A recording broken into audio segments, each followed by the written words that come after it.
अस्सलाम वालेकुम मेरे बहन भाइयों, आज मैं आप लोगों के लिए लेकर आई हूँ एक मज़ेदार सी रेसिपी। इतनी नरम और ख़स्ता पूरियाँ हमारी बनेंगी कि आप लोगों के दादी दादा भी बहुत शौक़ से खा लेंगे और बच्चे भी बहुत शौक़ से खाएंगे ये, क्योंकि इतनी मुलायम होती है कि चाय के साथ और सालन के साथ, तरकारी के साथ बहुत मज़े की लगती है। हम अपनी रेसिपी की तरफ चलते हैं। बिस्मिल्लाहिर्रहमानिर्रहीम। ये देखिए, मैंने 2 कप मैदा ले लिया है।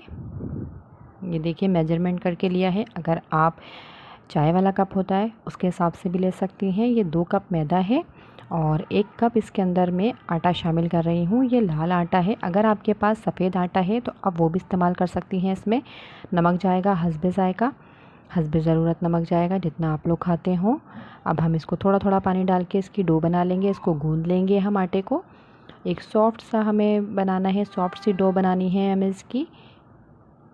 मैंने इसमें कुछ भी नहीं डाला, सिर्फ आटा मिक्स किया है और नमक डाला है और कुछ भी घी वगैरह कुछ नहीं डाला। ऐसे ही मुझे आटा गूंदना है इसका। इतनी अच्छी और इतने मज़े की आपकी पूरियाँ बनेंगी कि हलवाई भी जिस तरीके से बनाते हैं उससे भी अच्छी आपकी पूरियाँ बनेंगी कि आपके बच्चे बार बार आपसे बनवाएंगे। मेरा बेटा तो बहुत शौक़ से खाता है रैयान।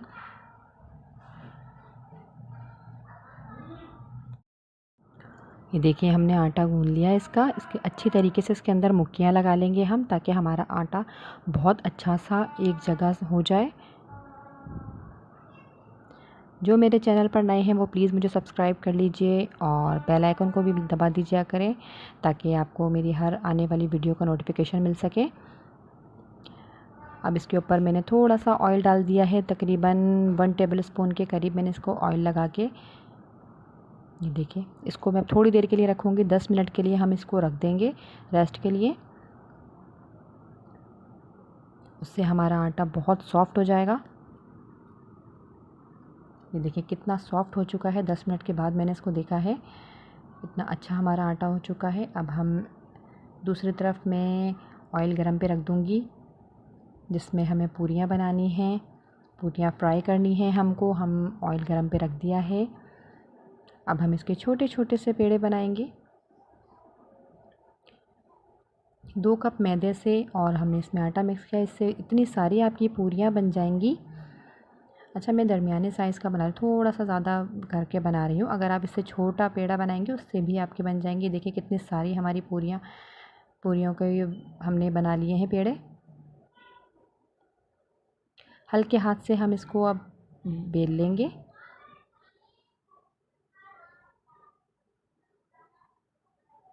अच्छा, ज़्यादा खुश्की नहीं लगानी इसके अंदर। अगर आप ज़्यादा खुश्की लगा लगा के इसको बेलेंगे तो ये ऐसी हो जाएंगी कि ज़्यादा जैसे पापड़ की तरह हो जाएंगी। ऐसा नहीं करना है हमें। सिर्फ एक बार हमें खुश्की लगानी है, फिर उसको इसी तरीके से बेलना है, क्योंकि इसमें ऑयल है तो ये अच्छे से बेल जाएंगी।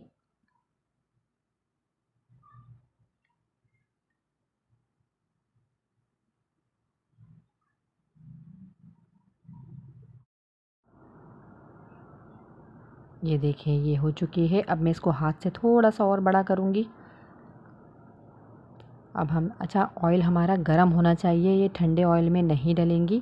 ऑयल हमारा अच्छे तरीके से गरम होगा तो ये बहुत अच्छी बनेंगी और बहुत जल्दी फ्राई हो जाएंगी।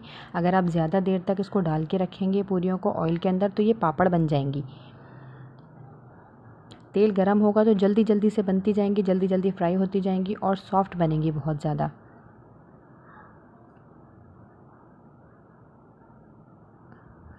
ये देखिए, अब मैंने इसकी साइड चेंज कर दी है। अब इस साइड से हम इसको पकाएंगे।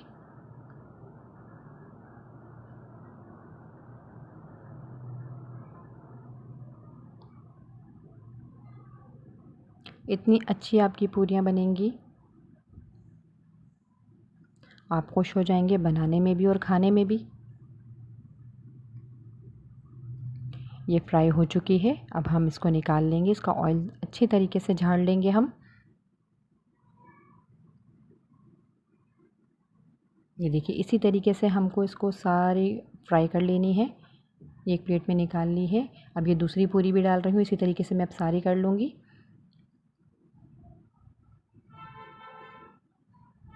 ये देखिए कितनी अच्छी तरीके से फूल रही है हमारी पूरी, बिल्कुल हलवाइयों की तरह। जिस तरीके से हलवाई बनाते हैं उसी तरीके से हमारी पूरी बनेगी ये।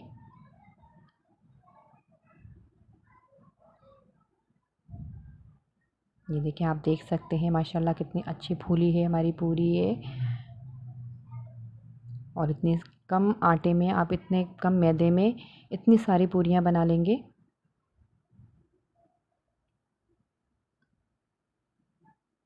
ये देखिए फ्राई हो चुकी है ये, कितनी अच्छी बनी है। देखिए गोल्डन फ्राई हुई है बिल्कुल। इसी तरीके से सारी पूरियां बना लूँगी अब मैं। ये देखिए, ये सारी पूरियां मैंने बना ली हैं। और ये आटा बचा है मेरा, 5 पेड़ों का आटा मैंने छोड़ दिया है क्योंकि बहुत सारी हो रही थी, मेरे लिए बहुत ज़्यादा हो जाती, तो ये मैंने इसलिए उठा के रख दिया। लेकिन इस आप ये देख सकते हैं तो कितनी सारी बनी है ये। और ये सालन की रेसिपी मैं आपको डिस्क्रिप्शन में इसका लिंक दे दूँगी, जो इसके साथ इसका सालन बनता है।